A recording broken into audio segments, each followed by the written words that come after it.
Құрметті оқушылар, бүгін біз химия ОБТ байқау сынағы 2021-дегі 31-30 нұсқаны сіздермен бірге талқылайтын боламыз. Ал ондай болса, іске сәт. Молекулалық сутектік байланыс түзілмейтін зат анық көрінетін, бізде фтор сутек болып тұр. Сондықтан да осыны белгілейміз. Бірақ сутекпен байланысып тұр. Бірақ бізде айқын көрінетін фтор сутек. Атомдық кристалдық тордағы байланыс. Екінші сұрақ. Атомдық кристалдық тордағы байланыс ол ковалентті болып табылады. Енді шынының формуласы өздеріңіз білетіндей натрий оксиді, калий оксиді алты еселенген кремний оксидінен түзіледі.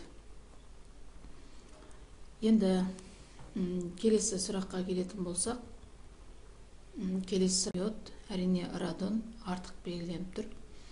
Амин қышқылдарының өзара әрекет нәтижесінде түзілетін байланыс. Амин қышқылдарының бір-бірімен байланысуы бұл көбінде пептидтік байланыс болып табылады. Енді полимер бұйымдарының қасиеттері мен олардан жасалған заттардың түрінде төрт өзгеруіне байланысты төрт типке бөлінеді. Олар пластиктер, эластомерлер, талшықтар және лактар. А жауап дұрыс. Енді келесі сұрақ көрейік дейді. Бірінші 0,5 молда біз салыстырып көрейік қанша көлем бар екені. Бірінші көлемді анықтау үшін сіздер білесіздер, зат мөлшерін молекулалық көлемге 22,4-ке көбейте саласыз. Енді 0,5 молды көбейтесі 22,4. Енді бізде бірінші көлем ғой, енді екінші көлем тауып алайық. Тоже міне 22,4, 1,5 көбейту 22,4. Бұл жерде шығатыны нөмір 2. Аланиннің натрий гидроксидімен де түзілуіндегі әрекет десек дейді. Себебін сұрап жатыр. Аланиннің формуласын қарастыратын болсақ, аланиннің формуласы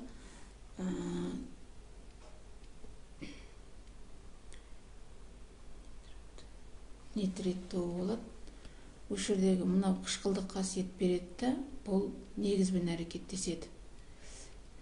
Ал енді мына жер негіздік амин тобы негіздік қасиет көрсетеді. Бұлар қышқылдармен әрекеттесуіндегі себебі осы. Сондықтан да біз мына жауапты дұрыс деп аламыз. Енді 9. Фенол бром сумен әрекеттескендегі 31,1 грамм дейді. 2, 4, 6 трибром фенол түзіледі дейді. Фенолдың массасы дейді. Бірінші фенолды қарастырайық. Фенолдың формуласы былай болады. Фенол. Енді бром суы қызыл қоңыр түсті. Бром суымен әрекеттескен кезде, мынаны бір деп алсаңыз, 2 болады. Онда болса міне жерге келеді. Екінші 4, 6-ға келеді. 4, 5, 6-ға келеді. Так, сөйтіп бром сутек түзіледі. Үшеуін басып тұр. Үш сутегін басып тұр деген сөз. Так, енді міне жерге біз үшті қоямыз, теңеседі. Енді бұның қысқартылған реакция теңдеуін жазып алайық. Қысқартылған реакция теңдеуі бізде бром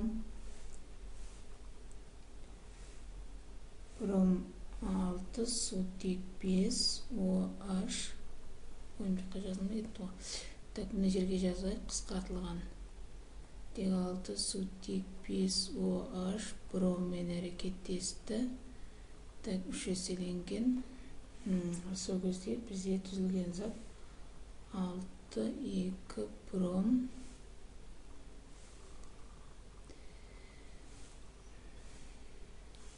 Бром 3 OH OH болады бұл жерде. 3 еселенген бром сутек. Енді мынау мен мынау аралығында зат болып тұр ғой, сондықтан так. Мынаның массасы бар 33-те 1, мынаның X деп аласыз. Мынаның молекулалық массасы 12 көбейтілген 6 қосу 5 қосу 16 қосу 1 деп есептеп жалып келген кезде 94. Ал мына затымыздың формуласы мінекей мынаның молекулалық массасы, бұның молекулалық массасы бізде 331. Сонда X-ті шығаратын болсақ 9,4 грамм болып табылады. Енді қара түсті металл оксидінде тотықсыздандырғыш тотығатын тамақ өнеркәсібі мен медицина пайдаланатын өзіне тән иісі бар түссіз сұйықтық дейді. Өзіне тән иісі бар дегеніміз сірке қышқылы, мүсәтір спирті және этанол, өзіне тән спирті. Енді көбінде олар тамақ өнеркәсібі менен медицинада қолданады. Бірақ та енді мүсәтір көбінде медицинада қолданады. Этанолды көбінде медицинада қолданады. Бізде сірке қышқылы әдетте тұрмыста көбінде осы тамақ өнеркәсібінде қолданылады. Тамақ өнеркәсібінде де медицинада. Сондықтан да біз сірке қышқылы деп алдық. Енді 11 мына жүйедегі химия реакцияда солға қарай жүретін дейді. Солға дегеніміз мынау оң, мынау сол. Ондай болса солға қарай кету керек. Енді температураны төмендеткенде дейді. Температураны төмендеткенде бұл негізі мынандай жаққа қарай жүреді. Сондықтан да бұл сол жаққа кетеді деген сөз. Бірден біз аны белгілеуге болады. Қалғандан қарайық. Температураны жоғарылату ол керісінше кетеді. Қысымды төмендету газ көлемі аз жақ, бірақ бұл жерде бізде білмейміз, мына су сұйықтық па қатты ма. Судың концентрациясын артсақ оңға кетеді. Өршіткі реакция тепе-теңдік әсер етпейді. Так, енді 12 хромның күшті толықтырғыш қасиет көрсететін қосылыс. Толықтырғыш қасиет көрсету үшін ол тотығу дәрежесі ең жоғары болу керек. Содан төмендеп түседі. Сондықтан ең жоғары тотығу дәрежесін қарастыра саламыз. Мына +3, -2 болса, мына +6. Мінекей мына жерде көрініп тұр. Енді мына жерде +2, +3, +2 ең жоғарғысы осы. Осыны қарастырамыз. Так.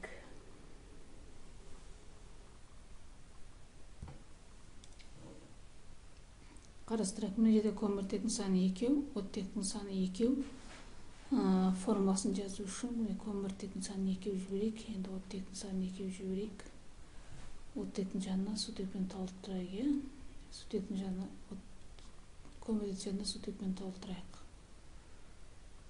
Сонда бізде 1, 2, 3, 4, 5, 6 сутек, 2 оттек, 2 көміртек шықты. Бұл дегеніміз 2 атомды спирт дегеніміз сөз. 14. 11-де 7 сыртылық металл сумен әрекеттескенде 16-да 8 грамм металл гидроксидін түзіліп белгісіз металл тап дейді. Бірінші формуланы жазып алайық. Металлды ме деп қойық. Сумен әрекеттестірдік. Металл гидроксидін түзді және сыртылық металл болғандықтан сутегін бөліп шығарады. Сутектердің санын теңестіріп алайық. Сутектердің санын теңесті. Енді 11-де 7 грамм и 16-да 8 грамм металл гидроксиді. Енді бұған енді салыстырмалы молекулалық массаны екеселенген металл деп екеселенген мынаны 2-2-ні қысқартып тастайық. 2 сан 1-дей болып тұр. Сондықтан бірінші X деп ала берейік мына жерін. Мына жерде 17X 17 қосу X деп алайық. 16, мынамен 17 қосу X. Так, енді 16-да 8X тең 11-де 7-ні көбейтесіз 17-ге қосасыз 11-де 7X. Осылайша X есептеген кезде 39 болады. Бұл дегеніміз калий деген сөз. Кәдімгі жағдайда қышқылдық сұйықтық және қатты күйде болады. Күші орташа қышқыл тұзбен әрекеттескенде орташа қышқыл дейді. Тұзбен әрекеттескенде нампсіруде алкоголсыз сусындарды. Алкоголсыз сусындар деген сөз әрине енді қымызға кеп тоқталып тұрмыз біз. Нампсіруде де қолданылады. Енді келесі сұрақ. Келесі сұрақта бізде есептеу 16-сы. Массасы 8 грамм темір мен магний қоспасын тұз қышқылмен әрекеттестіргенде дейді 4,48 литр сутек бөлінеді. Қоспаның құрамы дейді. Енді темір мен магнийдің екеуі де тұз қышқылмен әрекеттеседі. Әрекеттесу реакция теңдеуі әртүрлі. Екеуінің жеке-жеке массасы берілмеген, қоспа массасы 8 грамм. Сондықтан да біз массаны темірдің X деп алсақ, магнийдікі 8 алынған X болады. Немесе магнийдікін біз X деп алсақ, онда темірдікі 8 алынған X болады. Реакция теңдеуін құрастырып көрейік. Темір тұз қышқылмен әрекеттестіргенде темір хлориді және сутек бөлінді делік 2. Мына жерде біз бағана алғанда 8 алынған X деп алайық. Сол сияқты мынаны біреусін Y деп алсақ, мынаны 4,48 алынған Y болып табылады. Енді мына жерде молекулалық массанамыз 56-та. Мына жерде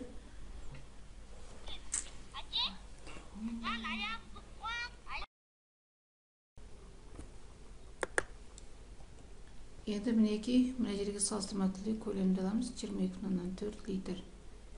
Енді ықшамдап есептегенде 56 Y тең 70-8 сосын алынған 22,4 X.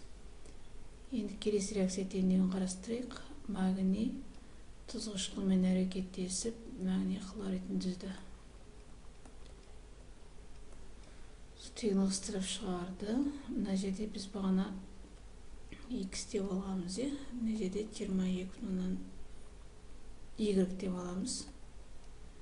Мына жерде 22,4 деп аламыз. Мына жерге 24 деп аламыз. Так, сонда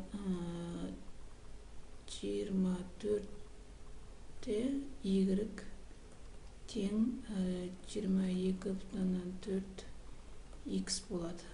Енді осыған салыстырмалы түрде мынаны алып келейік. 56 Y тең 70-8 алынған 22,4 X. Екеуін алып жіберсеңіздер, жерден жоқ болады, Y тауып аламыз. Y-іміз тең 2,21 литр болды. Бұл дегеніміз сутектікі деген сөз. Енді сутекті мына жерге қоямыз да, магнийді тауып аламыз. Сутектің жерге 2,21-ді. Сутек тауып аламыз, магнийді тауып аламыз. Сонда магнийдің массасы шығады бізде 2,4 грамм. Сонымен осыны 2,4-ті 8 граммға бөліп, 100-ге көбейтіп жіберсек, нелік шығады? Магнийдік шығады 30 принцип. Магнитік. Онда болса темірдікі 70, сонда бізде мына жауап дұрыс деген сөз. Көміртқышының массасылық үлесі мынау, тығыздығы мынау, көлемі мынау. Бұл өте оңай. Масса, мынау, тығыздық, көлем деген формула бар, соған салыстырамыз. Мынаны бірінші пайыздан құтылдырамыз. 0,12 көбейту 1,7 көбейту 300. Сонда бізде шығады 38-де 52 шығару керек. 8-де 52 грамм шықты. Енді мінекей, массасы 200 грамм ақтасын ыдыратудан бөлінетін газ ақ суын жібергенде түзілген тұнбаның массасы мынау. Бастапқы реакцияның ақтасының тазалығы дейді. Тазалығы деген сөз сол ақтасының жалпы ақтасына қатынасы деген сөз ғой. Так, реакция теңдеуін көрсеміз, ақтасының ыдыратқанда кальций, мынау ақтасының формуласы. Ыдыратқанда кальций оксиді және көміршіл газ шығады. Ол көміршіл газын бөлінген газға дейді ақ суын жібергенде, бөлінген газға ақ суын жібергенде деген мынау. Бұл екінші аты ақ сүті деп аталады. Кальций карбонаты және су деген сөз. Реакция тең ба? Реакция тең. Так, енді мынанікі 200 грамм, е? Бұл жалпы деп қояйық. Енді түзілген тұнбаның массасы мынау 100 грамм дейді. Енді біз генетикалық қатар құрамыз. Мынау түзілді, ода мынау түзілді. Қарасаңыздар бәрінде 1 мол. Мына молекулалық массасы 100 граммда X деп алайық. 100 граммда молекулалық массасы 100 грамм ғой, 100 грамм деп алайық. Сонда мына X деп алсаңыз, мынаның массасы ше. Мына жалпы масса осыдағы мына кальций карбонаттың массасы несі, мынаның өз массасы 100. Онда болса, мына 100 деген сөз. Ондай болса, кальций ненің тазалығы деген сөз, оның үлесі деген сөз ғой. 100-дің 200-ге қатынасы 100%. Ондай болса, ол 50 деген сөз ғой, жартысы бұл. Жерге қарайтын болсақ, бірінші 100 километр кол жүргенде мынаны шығындаса, біз 4 метрде пропанды тауып алуымыз керек. Ондай болса, 100 километрде 20 керек болса, онда 4 километрге қанша кетеді? Бірінші осыны тауып алайық. Бұл деген сөз 800 бөлінген 100 деген сөз. Былай айтқанда 8 метр куб керек деген сөз. 8 метр куб пропан керек деген сөз. 8 метр куб. Енді мына жерде 8 метр куб пропан керек болса, оттегі X деп алайық. Мына жерде зат мөлшерін алсақ болады. Немесе көлемге молекулалық көлем 22,4, 5 еселенге 22,4. Екі жақта 22,4 болғандықтан екеуін қысқарта саламыз да, бірден X-ті тауып алуымызға болады. 5-8 40 метр куб. 40 метр куб. Енді қараңыз, ауаның құрамында оттектің масса үлесі 20%. Ондай болса, біз X 80 болса, 20-да 40 деп ары қарай есептейміз. Өйткені 20% мөлшерде ұстайтын оттегі болса, 80% ұстайтын ауаның массасы, көлемі қанша дегендей. Сонда бізде 16 метр куб шығады. Мына жерде 16 деген жоқ. 120-ны 48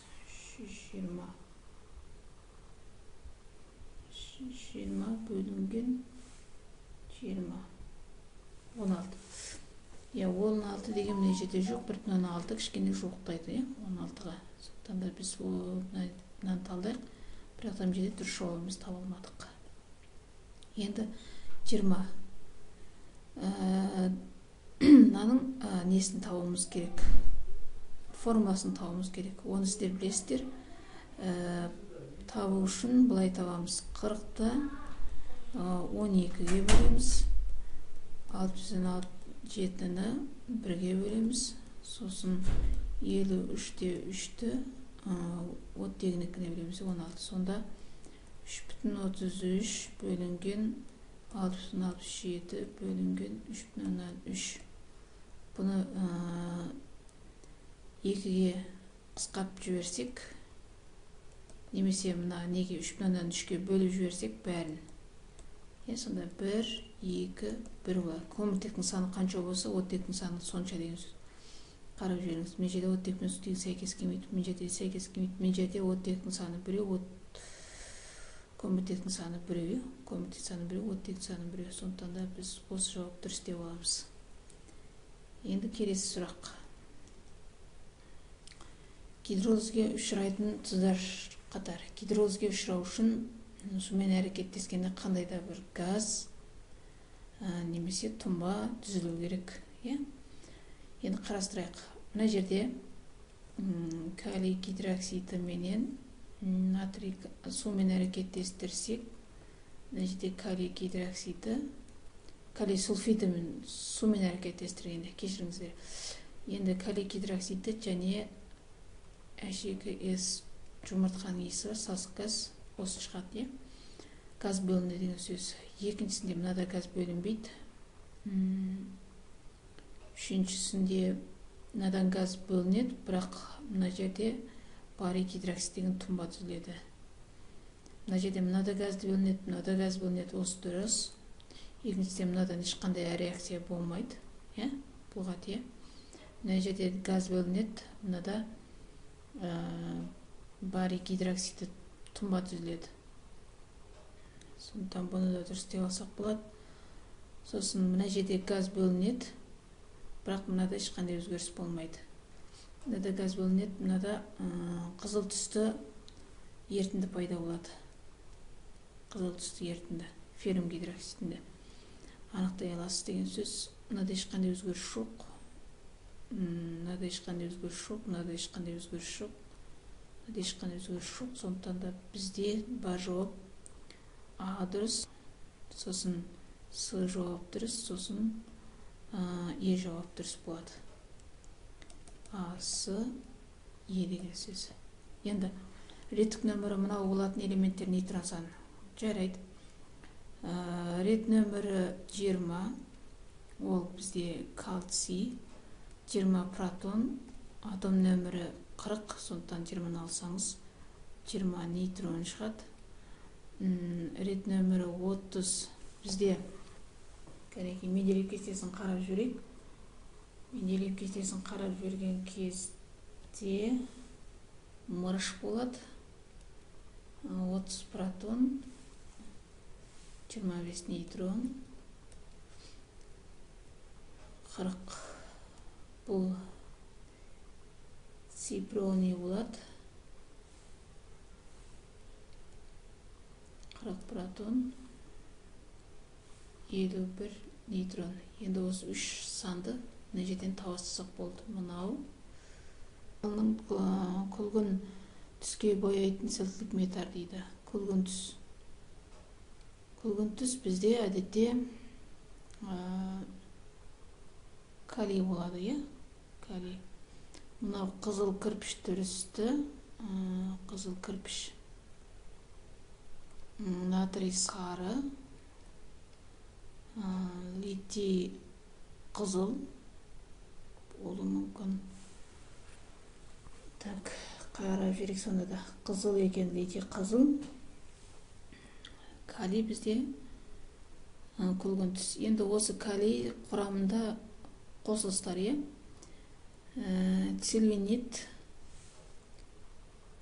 Цилвинит бізде құрамында кальций жоқ. Асодасының құрамында калий жоқ. Цилвиниттің құрамында калий жоқ. Асодасының құрамында да калий жоқ. Натрий гидрокарбонаты ғой. Глаубер тұзының құрамында бар калий хлориді және натрий хлориді. Сахарда бар калий карбонаты. Калий карбонаты. Так, енді екінші сабын қайнатуда мата тері өнеркәсібінде қолданылатын кальцийленген сода дейді. Сода дегенде мінекей асодасының формуласы мынау, кальцийленген соданың формуласы натрий карбонаты, осы дұрыс. Кальцийленген сода. Енді тағы кристалды сода деген бар. Біліп алыңызды, кристалды сода. Кристалды сода натрий карбонаты және 10 еселенген су молекуласы кездеседі. Немесе бір молекулалы су молекуласы кездеседі. Кристалды. Асодасы дегеніміз мына жерде тұр, асодасы. Мына кристалды сода. Кальцийленген сода мынау формуласы. Енді каустикалық сода деген болады. Каустикалық сода. Ол каустикалық содамыз натрий гидроксиді. Так, келесі сұрақ. Органикалық қосылыстарға тән байланыстар дейді. Органикалық қосылыстарға тән байланыстар ковалентті байланыс және сутектік байланыс, коваленті полиосты сутектік байланыс, металдық байланыстар органика кездеспейді.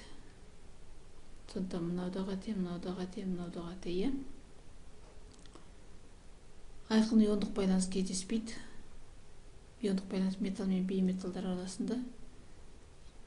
Так, сонда бізде екі ақ жауап дұрыс. Коваленті сутектік, содан кейін полиосты сутектік. Тағы да мынау кейбір органикалық заттарда коваленті полиоссыз байланыс кездеседі. Мысалы, этиленде, иә. Енді мына тұздардың ерітіндісіндегі лакмус түсін өзгертпейді. Осы маған қызық болды. Қышқылдарда лакмус қызыл түс көрсетеді. Негіздерде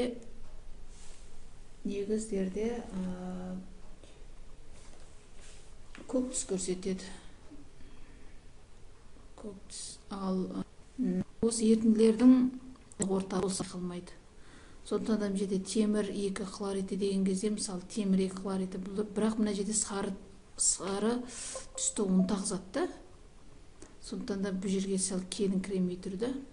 Содан кейін қорғасын нитраты, бұл да келіңкіремей тұр. Содан кейін мен енді арилант, берилант осы дұрыс деп ойлап тұрмын. Аммоний гидроксид. Бұл әлсіз негіздер, сондықтан да бірден түс өзгеруі мүмкін емес деп ойлап осыны белгіледім.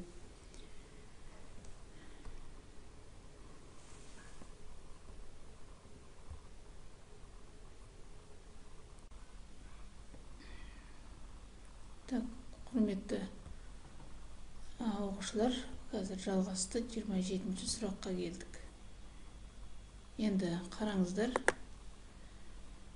Металдардың кристалдық тор түрлері дейді. Бұны енді жаттап алуымыз керек. Гексагоналды, көлемдік және қабырғалық дейді. Бүйірлік деген сөз. Осы үшеуі жауап дұрыс. Қысқарғанда иондық теңдеуі күміс және фосфат түзілетін зат күміс фосфаты. Ондай болса, бірінші иондарды іздейміз. Мына жерде күміс нитратында күміс ионы бар. Мына жерде фосфат ионы жоқ. Күміс нитрат күміс ионы бар, фосфат ионы бар деген сөз.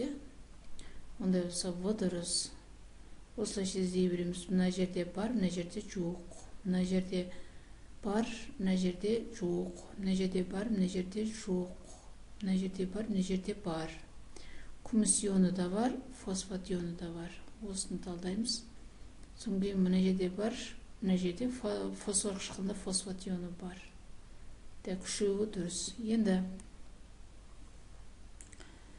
мына сұраққа келейік. 0,5 мол формальдегидтің, 1,5 мол ацеталдегидтің және 2,5 мол май алдегидтің массалары дейді. Сіздер білесіздер, масса тең зат мөлшері заманның молекулалық массаға қатынасы. Онда біз мына заттардың молекулалық формуласын тауып барып, олардың молекулалық массасын табуымыз керек. Формальдегидтің формуласы көміртек, сутектің саны бізде екеу ғой дейме. Сутектің саны екеу, оттектің саны біреу, молекулалық массасы бұның 30 болады. Олай болса, масса тең 30-дың 0,5-ге 15 грамм болады деген сөз. Енді ацеталдегид. Так, ацетиленде жалпы 2 көміртек. Так,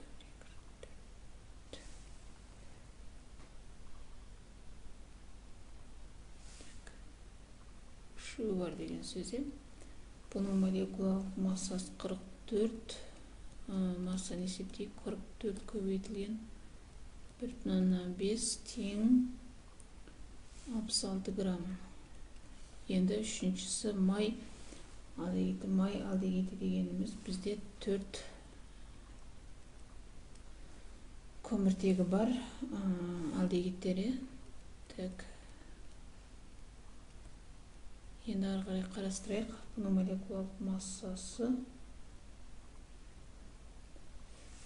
молекулалық массасы қазір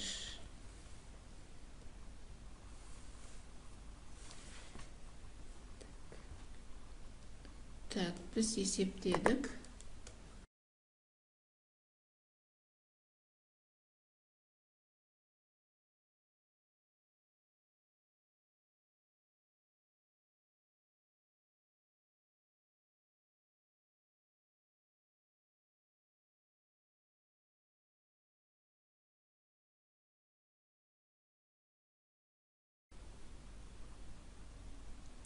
Құрметті оқушылар, бізде мына контекст деген кейінгі кезде ұбт-да қосылды.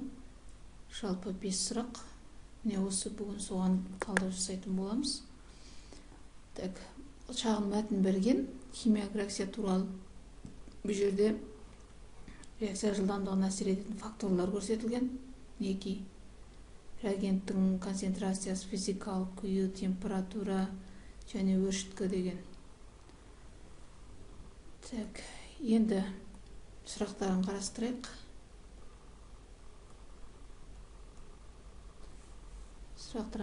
Химиялық реакция жылдамдығына әсер етпейтін факторлар дейді. Концентрация әсер етеді, температура әсер етеді, жылдамдығына өршіткі әсер етеді, тығыздық әсер етпейді. Сондықтан да біз Д жауапты алаймыз. Енді химиялық реакция жылдамдығы өзгерісіне әсер ететін факторлар дейді.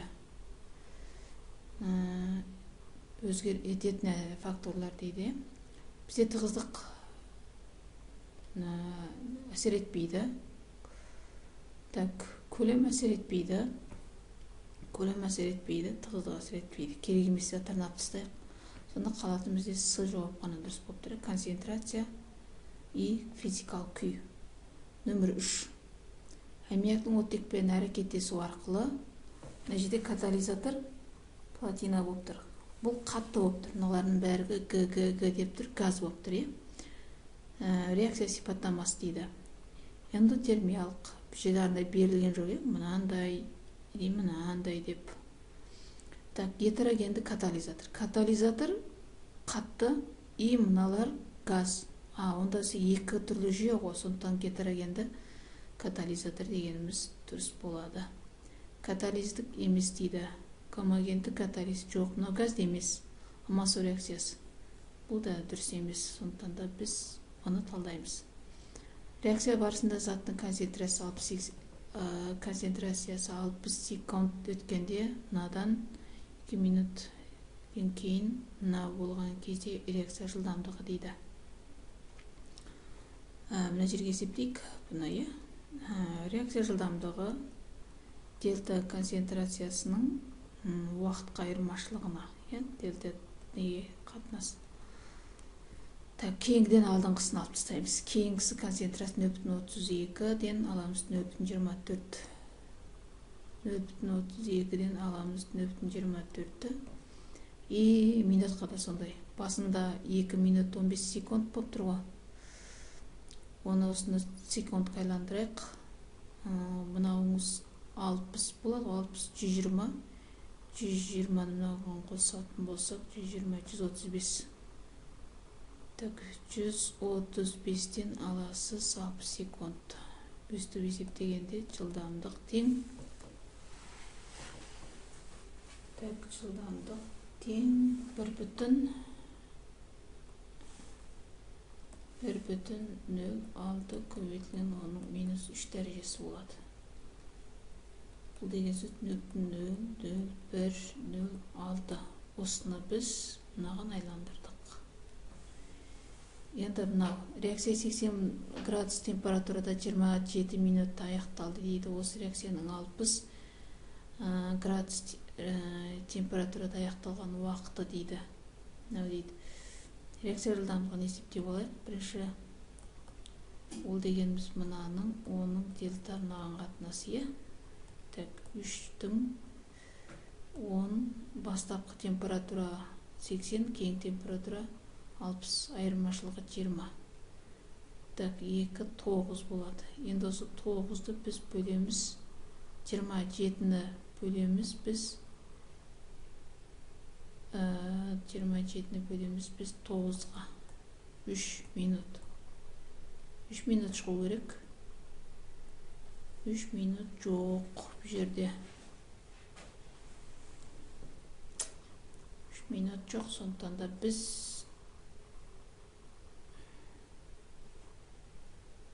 3 минут жоқ, сонда бұл жерде дұрыс жауап жоқ деп қараймын.